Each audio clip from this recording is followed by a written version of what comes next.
Hey y'all, what's going on? Welcome to Hoops and Harmony. And shoot, not gonna lie, with no LeBron, no Stephen Curry, and no Kevin Durant in the playoffs this year. Well, they were, but it was first round exits for two of them, and Stephen Curry, he just ain't make it. But hey, are we witnessing an end of an era with the big three? Let's get into it.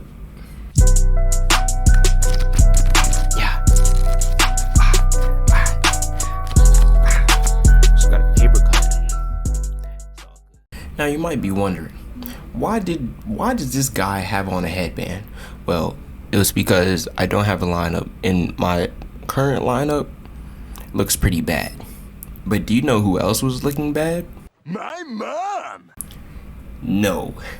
It was the Warriors, finishing as a 10 seed, and hold on, let me just pull this up right quick. They went 46-36 this season. And one of the main reasons for that, you could blame it on Draymond Green, who was on a mission to prove he was the most menacing player on the court. Klay Thompson and McDaniels, what is going on with that? Wow. You've got a full-on fracas going on. Do you know how he did this? By smacking the absolute dog shit out of anybody who got in his way. Beal just picked up his third foul.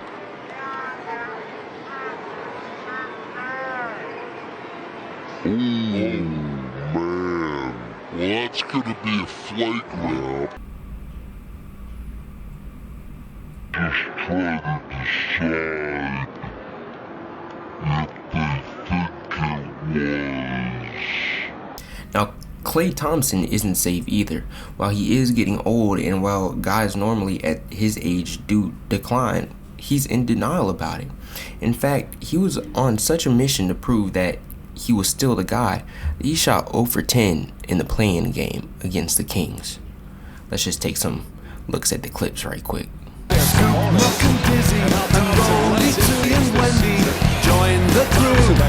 Bob and Nick working together, they get the job done. Y'all get the picture. Come on, nigga, get back to the video. It also seems like the Warriors have had bad luck at either drafting or developing young stars. We've seen this in many players like Jonathan Kuminga, James Wiseman, Jordan Poole, and even Andrew Wiggins. Or maybe, just maybe, this is a conspiracy right here, but maybe Draymond has had a role in this whole time.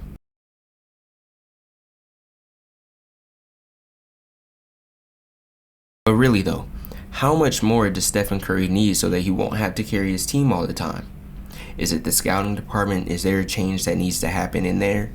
Or is it just you just need to get rid of somebody?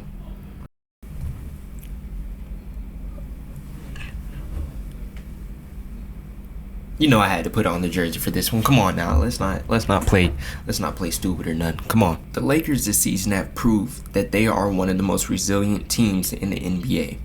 They survived both Darvin Ham and they survived a lot of the adversities that he had them going through, such as changing the rotations every other night. Around the trade deadline though, we were all wondering, was this going to be the same Lakers team that we've seen in the previous season? The same Lakers team that made it to the Western Conference Finals. A lot of the pieces that they've acquired were more so defensive pieces, not necessarily pieces that could help both LeBron and AD score, or at least open up the floor a little bit more. What happened to D'Lo and Austin Reeves? Well, I'm going to tell you. D'Lo was inconsistent, and Austin Reeves, in my opinion, he just didn't live up to how he was advertised to be in the offseason and the previous season before. The previous season, he was an up-and-coming player. I'm not saying that wasn't him this season, but we just didn't see him step up when we really needed him to in the playoffs, especially against Denver. Really against Denver. I mean, they were only in there one round. But D'Lo, you were so inconsistent, but I gotta give you props. After the trade deadline, you really turned it on.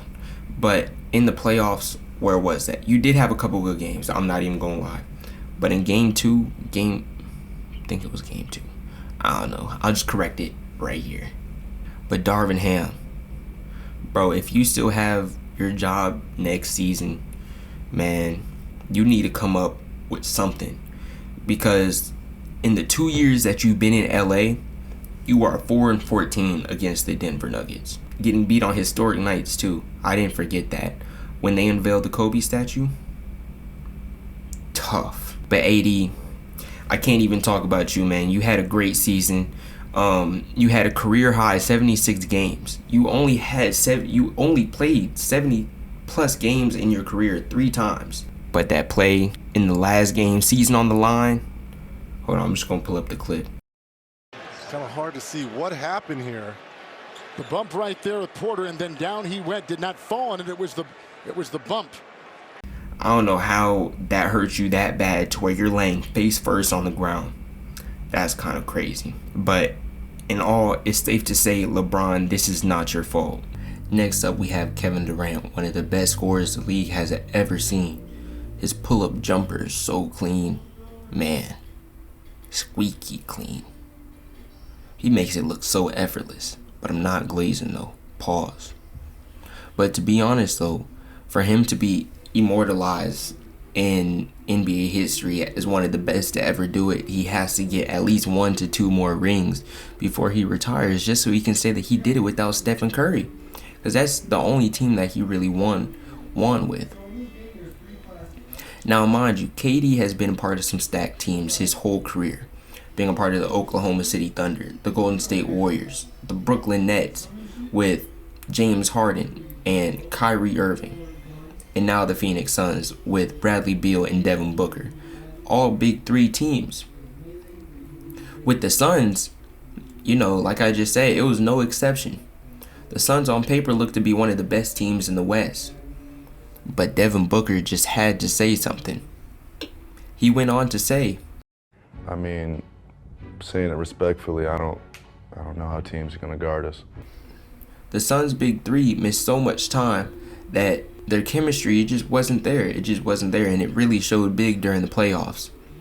But with everything being said, they were still able to secure the 6th seed in the competitive West, only to go up against the Timberwolves, the Minnesota Timberwolves, and Ant-Man, who were looking really good this year. In fact, the Timberwolves look so good that they swept the Phoenix Suns and Kevin Durant. So what's next, you may ask? Only time will tell. So are we really towards the end of an era? Most definitely, yes, without a question. These guys are 35 plus, but I still feel like they have more in the tank, more to offer, more entertainment for us viewers. But I guess how I'm going to end this video is, who will be the first or the last of these 3 to get a ring? Out of Curry, LeBron, and KD, I'm probably going to say LeBron has the best chance. Duh, nigga, you got a whole jersey on. Like, come on. You know, this offseason, he can potentially opt out of his contract and become a free agent. I don't know. Next up, I'll probably say Kevin Durant, then Stephen Curry. But hey, we're going to see. Let me know what y'all think in the comments down below. And thank you guys for watching this video and all that. Safe to say I'm cooked. So yeah, I'll catch y'all later. Oh, and leave a like and comment if you can, and subscribe too. Catch y'all.